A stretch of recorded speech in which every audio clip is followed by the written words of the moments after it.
السلام علیکم ناظرین، امید ہے کہ آپ خیریت سے ہوں گے۔ بہت سارے ساتھی یہ بھی پوچھتے ہیں کہ ہم ہول سیل کا کام کیسے شروع کریں، پرچون کا یا جنرل سٹور کا۔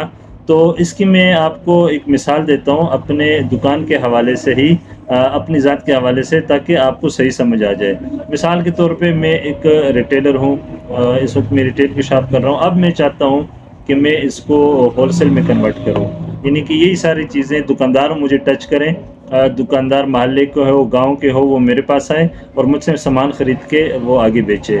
تو یہ سٹیپ لینے سے پہلے مجھے دو چیزوں کا خیال رکھنا ہوگا۔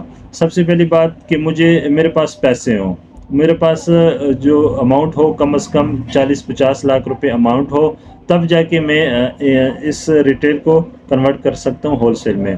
دوسری چیز، میرے کانٹیکٹ اچھے ہو، یعنی کہ میں اتنا قابل بھروسہ ہوں کہ لوگ میرے اوپر اعتماد کرے اور وہ مجھے کریڈٹ کے اوپر 15-20 دن یا ایک مہینے کا کریڈٹ دے سکیں، تاکہ میں اپنا نظام چلاؤں۔ تو یہ پہلے دو چیزیں ہو گئی ہیں۔ اس کے علاوہ پھر ہم مال کہاں سے خریدیں گے؟ اس کے لیے دیکھیں، جو بڑی چیزیں ہیں جیسے چاول ہیں، دالیں ہیں، آئل ہے اور آٹا ہے، یہ ساری چیزیں ہمیں اس وقت وارہ کریں گی جب ہم ان کو ڈائریکٹ ملوں سے خریدیں گے۔ اگر ہم ہول سیلر بھی بننا چاہتے ہیں اور پھر بھی ہم کسی اور ہول سیلر سے یہ چیزیں خریدیں تو پھر ہم یہ وارہ نہیں کرتی ہیں، پھر ہم ایک طرح سے ریٹیلر ہی ہوں گے لیکن لو پرائز والے، ہول سیلر والے کھاتے میں ہم نہیں آتے ہیں۔ کیونکہ ہول سیل کو لوگ اس نیت سے ٹچ کرتے ہیں کہ وہاں پہ چیز سستی ہوگی۔ ہاں، ایک ہول سیلر وہ ہے جو گھر والوں کو، یعنی کہ گھریلو جو کسٹمر ہے اس کو سستی چیزیں دے رہا ہے۔ دوسرا ہول سیلر یہ ہے کہ وہ دکانوں کو چیزیں دے رہا ہے، دکاندار آ کے ان سے چیزیں لے کر جاتے ہیں اور آگے جا کے پروفٹ رکھ کے سیل کرتے ہیں۔ تو یہ چیزیں جو موٹی موٹی ہیں وہ تو آپ ملوں سے ہی اٹھائیں گے، بعض چیزیں ایسی ہیں وہ امپورٹ ہو کے آتی ہیں، تو وہ آپ نے کسی امپورٹر سے ہی لنک جوڑنا ہوگا۔ زیادہ تر جو ہے کراچی بیٹھے ہوئے ہیں، تو ایسا مطلب یہ ایک بڑا پروجیکٹ ہو جاتا ہے۔ باقی جو جنرل آئٹمز ہیں، جس طرح آپ کو پیچھے ریکس میں نظر آ رہی ہیں، یہ چھوٹی چھوٹی چیزیں، یہ تو آپ کو مارجن کے حساب سے ملیں گی، لیکن اگر آپ اس میں کوانٹٹی زیادہ کریں گے آپ کا مارجن اچھا ہوتا جائے گا۔ مثال کے طور پر صابن ہے، آپ 1 پیس لیں گے تو 1 روپے کی بچت ہوگی۔ اگر آپ 1 درجن لیں گے تو آپ کو 1 پیس کے اوپر 2 روپے کی بچت ہوگی۔ اسی طرح آپ کارٹن لیں گے تو 3 روپے، اور اگر آپ اسی طرح 10 کارٹن لیں گے تو آپ کو 5 روپے فی پیس بچیں گے۔ تو یہ تو کوانٹٹی کے اوپر ڈپینڈ کرتا ہے کہ آپ کس طرح جو ہے کتنی کوانٹٹی خرید رہے ہیں، اس کے مطابق آپ کو کمپنی یا ڈسٹریبیوٹر مارجن دے گا۔ یہ اتنا مسئلہ ایشو نہیں ہوتا ہے، لیکن مین ایشو چاول، دالیں وغیرہ، یہ ان چیزوں کا ہوتا ہے۔ اگر وہ آپ کو پراپرلی کم ریٹ کے اوپر ملوں سے مل جائے تو وہ زیادہ بہتر ہے۔